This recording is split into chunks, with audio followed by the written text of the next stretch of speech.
Sir आप ये बताइए जो एलओपी साहब कह रहे थे नेशनल कॉन्फ्रेंस के बड़े लीडर को कि उमर अब्दुल्ला और फारूक अब्दुल्ला ने पहले मीटिंग की दिल्ली में, उसके बाद जो है आर्टिकल 370 जो है यहाँ से हटाया गया। इन्होंने बहुत हमारा साथ दिया।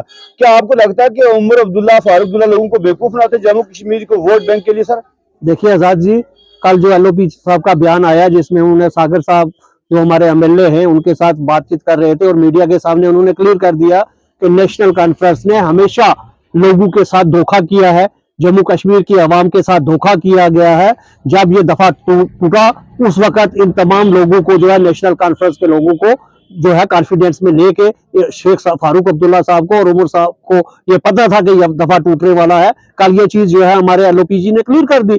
इसका मतलब ये था कि उन्होंने ये भी कहा कि इनकी कंस्टिट्यूंसीज में जो है वो मिठाई भी बांटी गई। तो अब एलओपीजी ने कहा है तो मैं ये समझता हूँ कि उनका बयान जो है मुझसे ज्यादा वैलिड है, क्योंकि उन्होंने जो सोच समझ के ये बयान दिया है। ये जम्मू कश्मीर के लोगों को बेवकूफ क्यों बनाते हैं? ये मोदी साहब आए ये हो जाएगा, मोदी साहब नहीं आने चाहिए। बल्कि जहां तक मैं लोगों से मेरा रब्ता है कि कह रहे हैं कि भाई जो मुफ्त का राशन था ये भी मोदी साहब ने दिया, जैसे लोगों से मैं खुद नहीं कह रहा, लोग कह रहे हैं। देखिए आजाद भाई, देखिए भाई, इस वक्त जो असेंबली सेशन जम्मू कश्मीर के अंदर चल रहा है, जो बजट पेश किया गया, मैं उसके ऊपर थोड़ी सी चर्चा करूंगा कि उस बजट में लोगों को क्या मिला।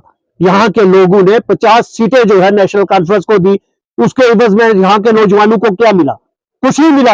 आज नौजवान जो है सड़कों पे है, नौजवान जो है वो तड़प रहा है। नौजवान तो ये इंतजार कर रहा था कि कब बजट पास होगा तो हमारे लिए कोई नया पैगाम होगा। कोई ऐसी नई चीज हमें देखने को मिली नहीं। वही चीज है कि फेस माइनर पे जो है वो परमानेंट किए जाएंगे। वो पहली सरकारों में भी होते थे, गवर्नर राज में भी 100 50 लड़का जो है हर जो है वो परमानेंट किया जाता था। ये कोई नई बात तो है नहीं। नई पॉलिसी बनानी चाहिए थे। 60-70 हजार अगर आदमी था इनके पास जो टेलीविजन, उनको परमानेंट करने का एक एसआरओ निकलना चाहिए था। कोई एसआरओ नहीं निकला, कोई पॉलिसी नहीं। खाली के फेस माइनर पे करेंगे, कब करेंगे?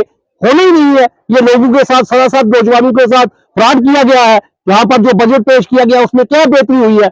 यहाँ तक इन्होंने कहा था कि 12 सिलेंडर आप तमाम लोगों को देंगे, आज खाली ए भाई को दे रहे हैं। ए भाई में बहुत कम तादाद में लोग आते हैं। यहाँ पर अगर देना था तो कम से कम बीपीएल फैमिली तक देना चाहिए था। यहाँ पर तो सारा धोखा है। राशन का कहाँ गया मसला?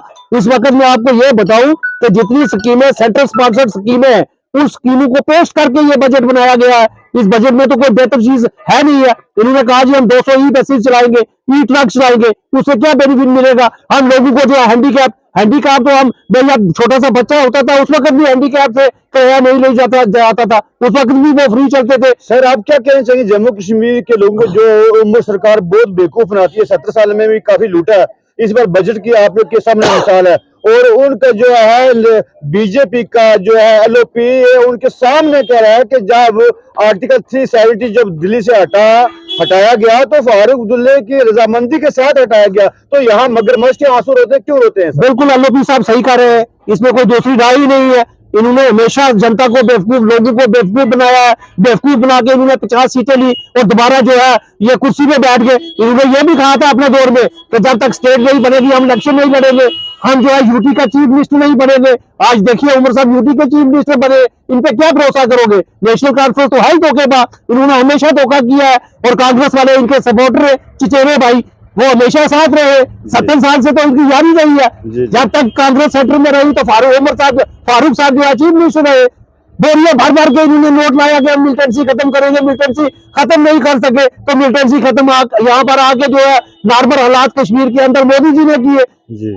मेरा कहने का मतलब ये है कि कितना पीर पंचाल के हमारे जितने एमएलए वो सारे एमएलए जो है इनके साथ जुड़े हुए।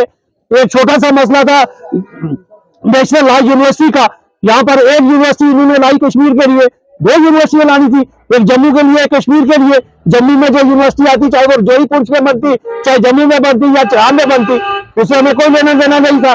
लेकिन इन्होंने वहां भी जो है कश्मीर के लिए एक यूनिवर्सिटी लाई। मैं अपने लोगों से अपील करूंगा और यहाँ पे सेंट्रल गवर्नमेंट से भी और स्टेट गवर्नमेंट से भी, आप देखिए कि एक मेडिकल कॉलेज जम्मू कश्मीर को दिया गया है और मैं चीफ मिनिस्टर जम्मू कश्मीर को यह कह देना चाहता हूँ कि ये मेडिकल कॉलेज जीएमसी जो है वो पुंछ के अंदर बनना चाहिए।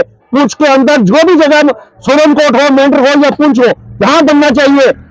क्योंकि जब यहाँ ऑपरेशन संदूर हुआ सबसे बड़ा नुकसान जो है वो डिस्ट्रिक्ट पुंछ के अंदर हुआ। अगर डिस्ट्रिक्ट पुंछ के अंदर जीएमसी होती तो हमारे 13 लोग नहीं मरते।